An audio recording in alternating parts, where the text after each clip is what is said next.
এখানে আকাশ নীল, নীলাভ আকাশ জুড়ে সজিনার ফুল, ফুটে থাকে হিম সাদা রং তার আশ্বিনের আলোর মতন।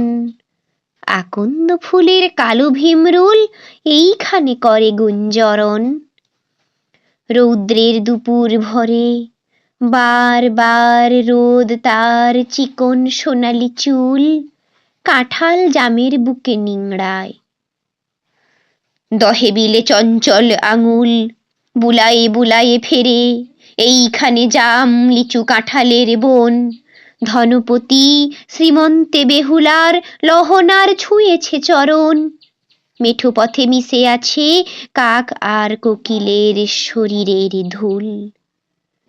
কবেকার কোকিলের জানো কি তা? যখন মুকুন্দ রাম হায় লিখিতেছিলেন বসে দুপহরে সাধের সেই অন্নদামঙ্গল। কোকিলের ডাক শুনে লেখা তার বাধা পায়, থেমে থেমে যায়। অথবা বেহুলা যখন একা চলেছে ভেঙে গাঙুড়ের জল, সন্ধ্যার অন্ধকারে ধান খেতে আম বনে অস্পষ্ট শাখায় কোকিলের ডাক শুনে চোখে তার ফুটেছিল কুয়াশা কেবল। নমস্কার।